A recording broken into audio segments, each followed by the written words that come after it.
Hey guys and girls, so here it is, part 5 of exploring Outlast 2, and yes, in this one we are going to be taking a look at the lake and the radio tower, along with a lot of other areas that I've found in the game that I've managed to squeeze into this one part of the series. So let's get on with it. We've got a lot to cover in this one. Now, at the start of the lake chapter, you may or may not have noticed that someone actually walks into the lake. And it is actually Father L, or Father Loutermilch. I'm going to call him Father L because it's a lot easier. But he does walk down into the water, and in night vision mode, you can see he does go quite far. You wouldn't normally be able to see him going this far into the water. But he does pretty much walk to the end of the jetty before he disappears. So there you go, guys. I know a lot of you guys are wanting to see the radio tower, but I'm just going to make you wait a couple of minutes longer. But first I'm going to go over to the right and take a look at the mine, because it does look pretty cool over here lit up in the moonlight. And we have seen this before in one of the previous episodes, or a couple of the previous episodes actually. But it does look pretty cool, so I thought I'd show it again for those who missed it. And there is something I want to show you that I found quite interesting about the mine in this area that you wouldn't normally see. Now, if we move the camera over the back of the hills, we can actually load up the scene where we're going down the river. And right in the distance over there, you might just be able to see it.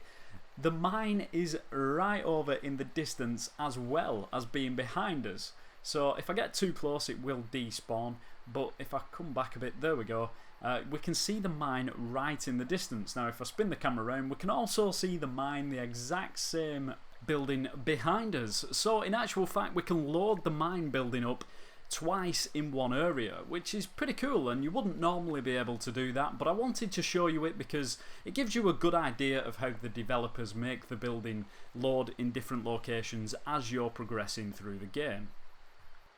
So here it is, guys. It's the one you've been waiting for, or I know a lot of you have been waiting to see this. It's the radio tower on the other side of the lake, and I'm really sorry about this, guys, but it is pretty disappointing once you get here. I was hoping to find something interesting for you guys, but there's just nothing really here. There's no Murkoff logo like I know a few of you were hoping there would be.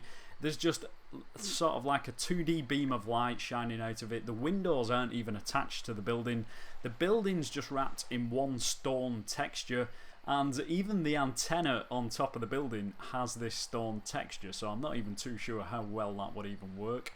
But there you go, guys. I'm really sorry about that. I don't know why I'm apologising, because it's not really my fault, but I am sorry I couldn't find anything interesting to show you. Another request that I was getting from a few of you guys was to try and find out where the beam of light comes from beyond the radio tower. Now, the problem with this was, the closer I got to the clouds in the background, I kept getting the siren, but the light just would not appear if I got too close. So after basically hours and hours of trial and error, I managed to get a few shots, and I managed to get this snapshot of the light shining across the radio tower. And it goes from the right to the left. You can just about see the radio tower on the left. There it is. And it looks as though the light comes from a single point just within the clouds. And that was about as good of a shot as I could get to show you guys where the source of the light is coming from.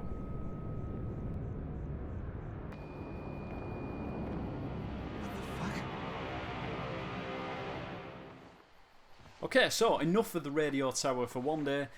Did you ever wonder where these guys on the second part of the beach run to? Well, I certainly did, and I really wanted to know. It looks like they're running into the cave just up the hill, but actually they just sort of run up the path and then disappear. So let's get on the raft and get out into the lake. Now, there could be more to this lake than some of you guys first realise, because in fact there isn't only just one lake. There's actually two lakes. So when we enter the fog and the tongue comes out of the water, we then spawn into the second lake, and I'm going to show you how this is done right now.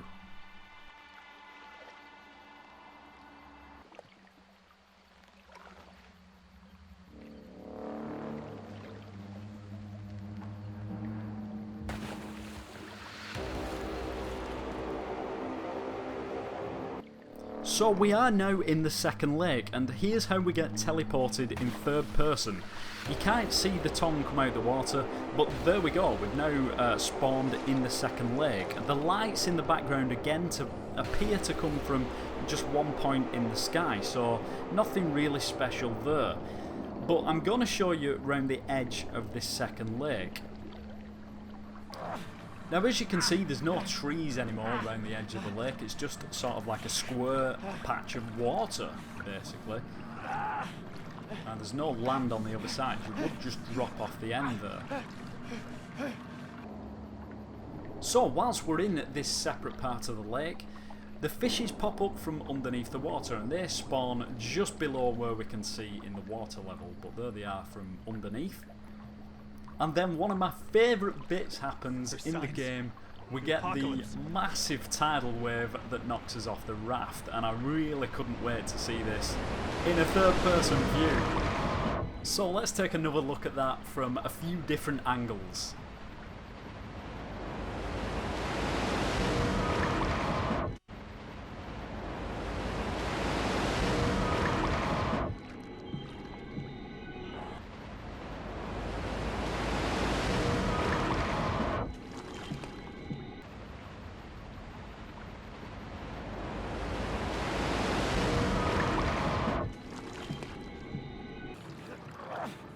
Pretty awesome stuff. I've got to admit, I did enjoy filming that section of the video. But after the tidal wave, the demon comes along. He tries to drag us down into the water, but we kick him off. He floats down and disappears, and we can safely get back on our raft and carry on. And as you can tell, we're now back in the normal part of the map on the lake. Is there no excuse for a boat?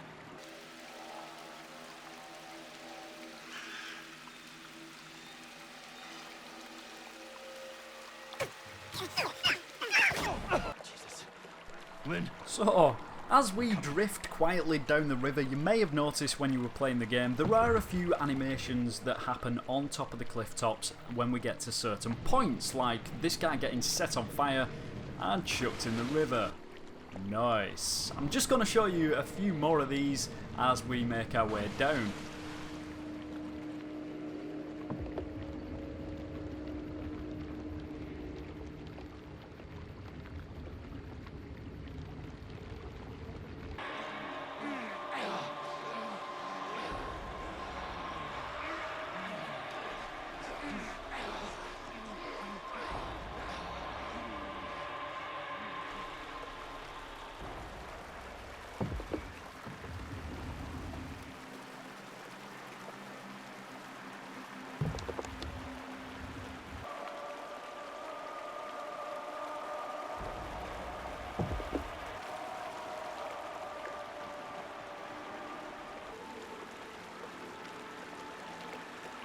I don't know about you guys, but the first time I saw this, I really wanted to know what was inside this cave in the rocks, and I was hoping there'd be some sort of Easter egg, but unfortunately it just opens out inside the rock face. So we're approaching the end. In fact, we've come to the end of our rafting journey, and just after this point we get sucked into the water by the old tongue again, and we end up inside the school swimming pool. But again, there's more to the swimming pool than meets the eye at first, because we're not actually in the school just at the moment. We are in a swimming pool, but again, it's totally on its own, separate. So what I'm going to do is show you what I mean by this, and we're going to take the camera and I'm going to let Blake run forward, and I'm going to show you the walls moving. So as we move forward, the walls disappear. Now it's only the second wall that we come to that stays still, so we can climb out. But if we take a look around this second wall, there's no school around the swimming pool. It's just an area of swimming pool that the walls move within. I do hope I'm making sense here. I am trying to explain it as simply as I can. But now once we get to the second wall, you'll see the camera flick in front of you, and when it does, that's when we spawn in the school. Here it is in slow motion.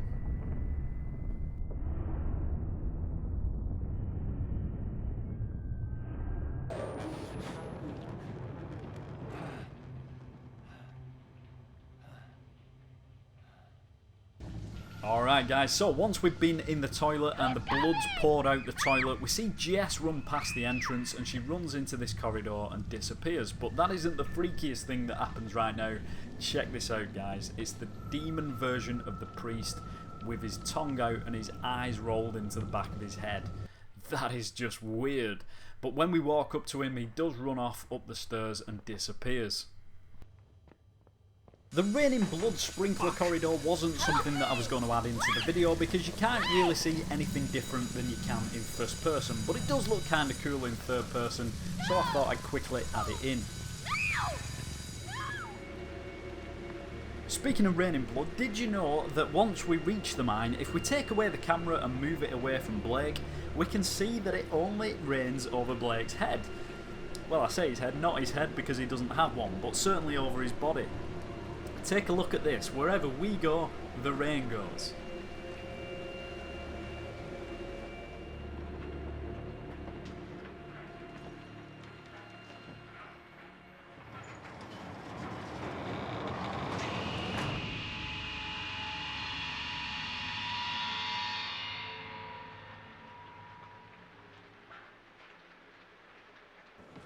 Remember the bit where the head comes down the chute?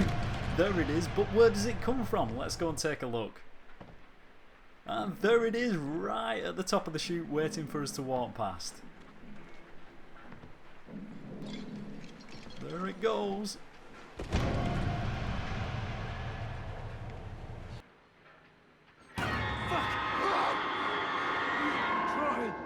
We tried to get her back. We have to leave. We have to go.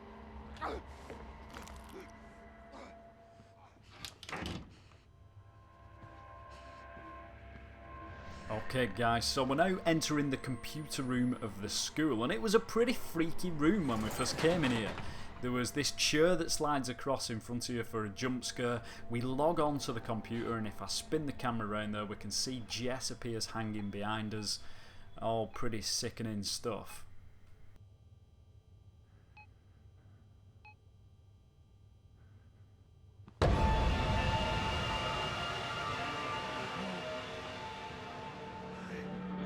As we go on to the second computer, all the other computers start flashing away at us.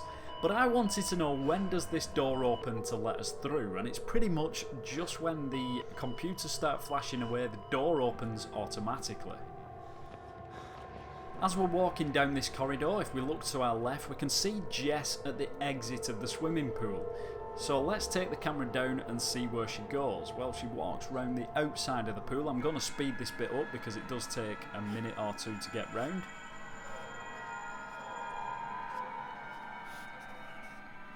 And she heads into the toilets after walking into the wall. Pretty weird.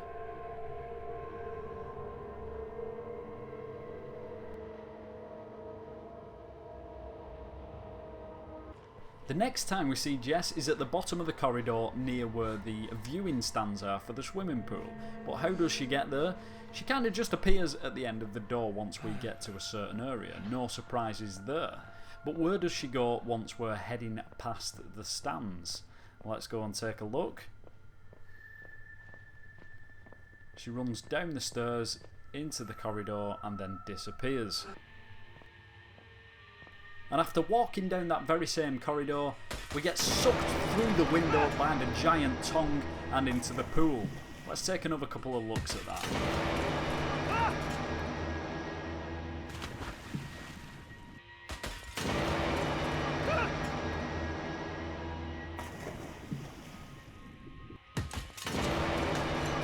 For some reason, there is a giant tongue left behind on the corridor.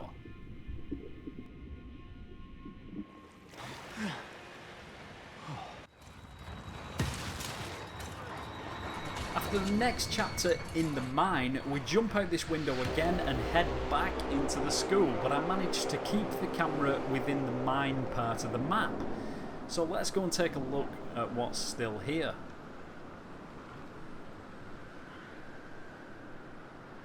So Blake has now gone to the school, and we've still got this guy trying to capture us from one side of these wooden planks, but if I take the camera back to the window again, we can see outside, and all the lighting effects have now changed.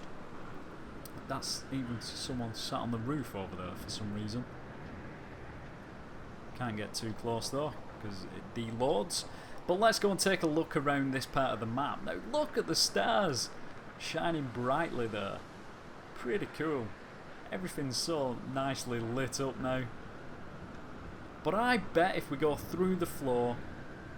Yes, I thought it might be. The school is underneath us, so we've gone from the map where the mine is and spawned inside the school part of the map that's hidden underneath the mine part of the map, if that makes sense. Let's just see if we can find us now. There's the window that's open. I think that's the one that we climbed through afterwards, so we must be over this way somewhere. There we are. There's Blake hanging on to the window. Pretty cool stuff.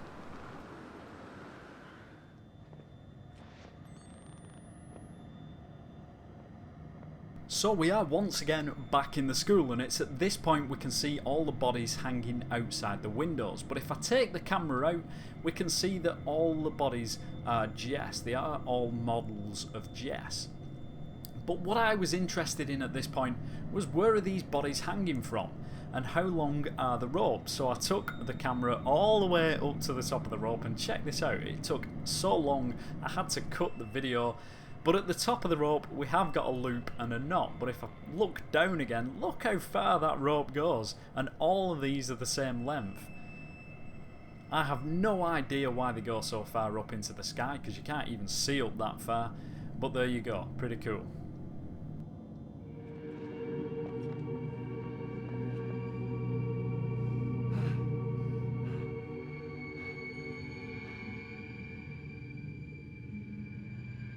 How creepy does that look?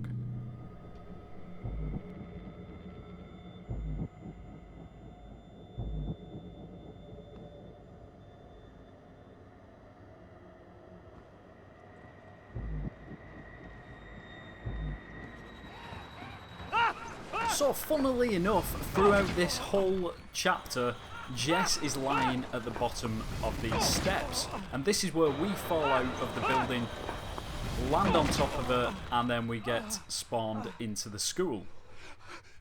Fuck. And there we go, we've now spawned in the school.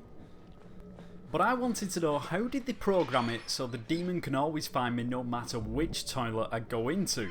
So I'm going to shut the door and move the camera to the outside so we can see what's going on outside the cubicles. Oh, be careful, little eyes, what you see. There's a Father up above, and he's looking down in love. So be careful, little eyes, what you see. Well, that pretty much explains it. All the doors open, and whichever cubicle you're in, the demon appears outside that cubicle. So we are coming towards the end of part 5, guys. I told you we had a lot to fit in, but there are just a couple more things that I want to explore, like who's knocking behind this door of the mine building. Let's go and take a look, and we can see just behind the door there is actually an internal wall. There's no one there knocking. But obviously that door's just knocking to give us the effect that someone's trying to get to us on the outside and rush us along. Another thing I wanted to know was, if we don't go down the chute and we try and get through this door, what's beyond that door? Unfortunately, if we try to get there, we can't get through because that guy guards it. So let's just take the camera and see what's out here. So we can see some steps going up the outside of the building, but they don't go too far. I don't think we're missing that much by not being able to get through that door. Let's go down the chute and take another big fall. Damn. Blake's one tough cookie. He's took a lot of big falls throughout this game now.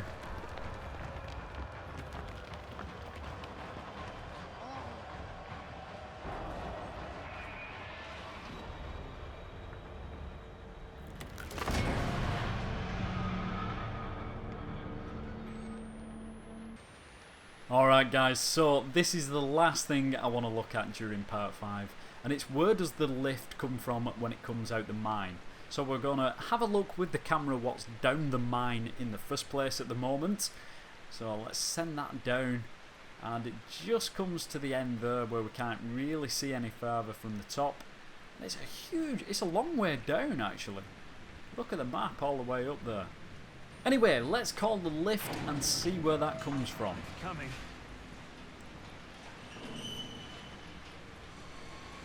So I'm going to leave the camera here because we can see the very bottom of the mine in the grey area.